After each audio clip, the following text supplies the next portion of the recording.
Un Cartier Santos o una settimana a Tenerife? Una settimana a Tenerife. Easy proprio, senza pensarci. Un Audemars Piguet Royal Oak offshore gratis o una bella Vespina gratis? L'Audemars, così poi lo vendo e compro la Vespa. Forse te ne compri anche due così. Sì, ce ne stanno più di una, sì. Un Patek Philippe Ore del Mondo o una Fiat 500? Patek Philippe, ore del mondo, tutta la vita. Poi lo vendi e ci compri la 500. No, me lo tengo. Un Daytona Ceramica o un bel restyling dell'armadio con abiti firmati? Daytona Ceramica. Ok, tanto vabbè, diciamo che gli outfit qua... Ci sono, dai, ci sono. Sono anche apprezzati. Sì. Da chi? Lasciamo stare. Un 57-11 d'acciaio con quadrante blu o il Milan che vince la Champions? Ah, siete dei maledetti, siete veramente dei maledetti.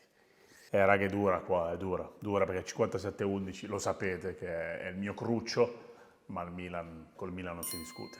Il Milan che alza la Champions. Vi prego, siamo anche in un periodo buio con gli interisti che hanno appena vinto lo scudetto, dai, raga.